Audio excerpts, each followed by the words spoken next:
Hello, my name is Matthew, and I read Zadig or Destiny by Voltaire. This is part of our Voltaire Tuesdays. And Voltaire is mostly well known for Candide, the story of an innocent, impressionable young man who gets mixed up with a philosopher that teaches him that they live in the best of all possible worlds. And Candide is promptly kicked out of his idyllic castle, and for the rest of the story, just suffers constant misfortunes and trials. And through each unfortunate incident, he's screaming out into the sky, "Oh, best of all possible worlds!" And it's adventurous and fun and fast paced and ironic and biting. And Zadig is a really great companion piece to Candide. In Candide, you have, uh, like I said, a naive, impressionable character. In Zadig, we have a character that is much more astute. He has his wits about him, he has his head on his shoulders, and he's very well equipped to be successful in life. This is the opening passage. We have Zadig, whom nature had endowed with a fine disposition upon which education had improved. Although both rich and young, he knew how to moderate his passions. He was without affectation. He did not always wish to be right, and he was tolerant of weakness in others. People were surprised to find that, though a considerable wit, he never poked fun at all. The vague, incoherent, strident statements, the heedless gossip, the ill informed pronouncements, the crude jokes, in short, at the whole vain tumult of words that people in Babylon called conversation.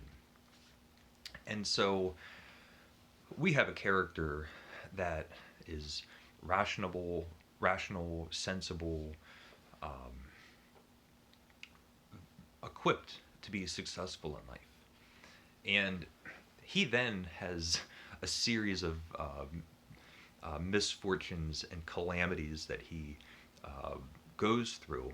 He's constantly kicked out of one town, immediately thrown into prison in another town. But each time he starts at the lowest rank, he'll be a prisoner or a slave or a rogue, and he can quickly rise through the ranks and become very well known to important figures through his cleverness and intelligence, and quickly become quite successful until it all blows up in his face and he has to either run out of town or get kicked out of town or nearly die. And so between Candide and Zadig, you have two sides of the idea of um, finding happiness in life, having good fortune and success, whether the world is throwing things at you or whether you can throw things back at the world.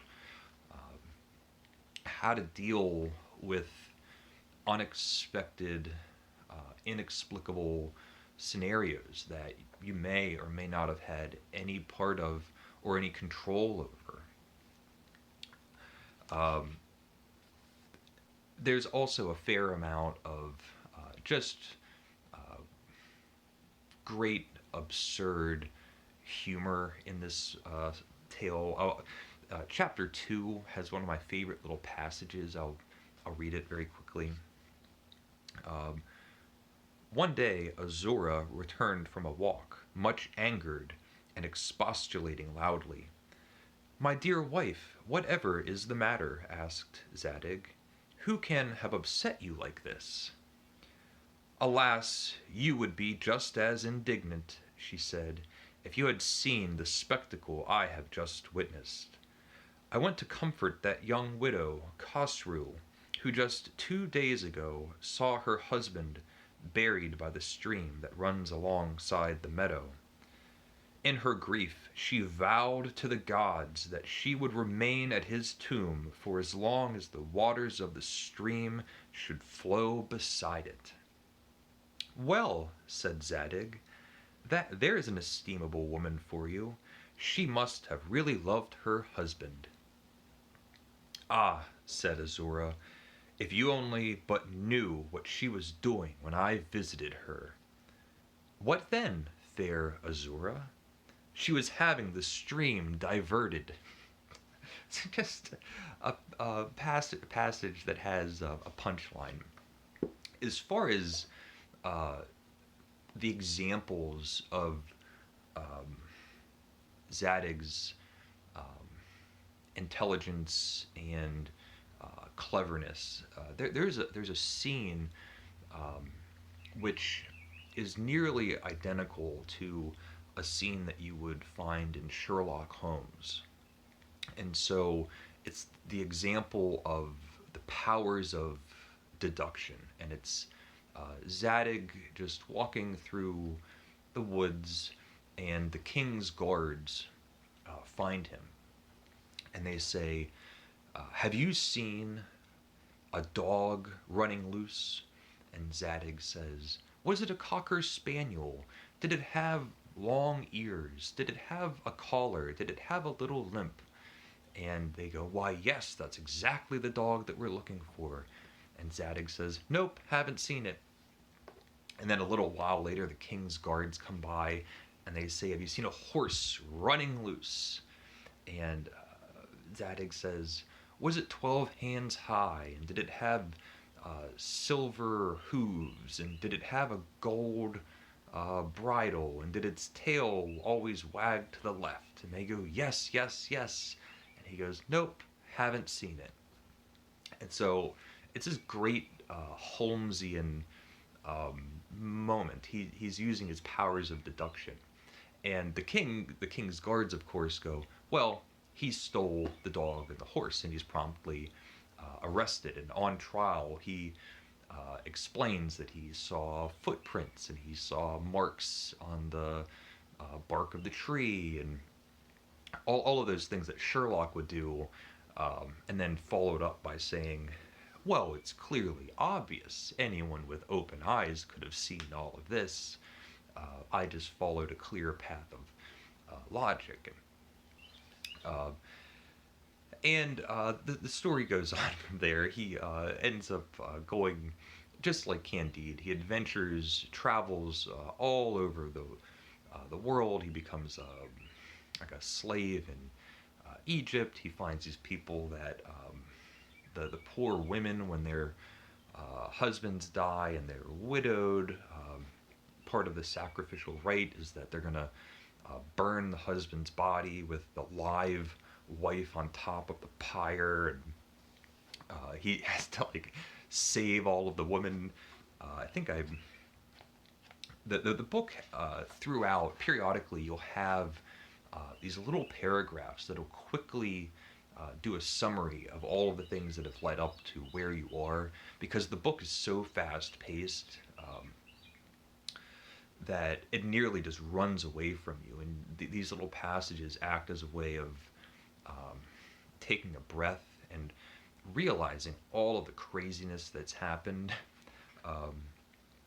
So here's Zadig just lamenting, and he goes, just to think, he said, 400 ounces of gold for seeing a dog go by, sentenced to execution for 4 lines of bad verse in praise of the king, nearly garroted because the queen's babouches were the same color as my cap, reduced to slavery for coming to the rescue of a woman being beaten, and about to be burned to death for saving the lives of all the young widows of Arabia. So this Zadig just fills up his day.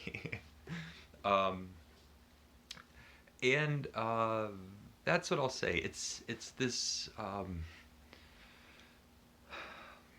fable-like adventure story that um, shows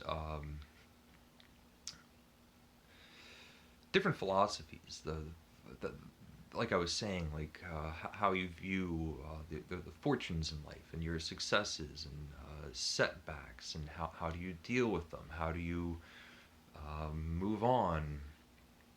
It's called like a philosophical tale. So it's lighthearted and weighty. There's ponderous moments, terrifying images, and laugh out loud incidences, all mixed up.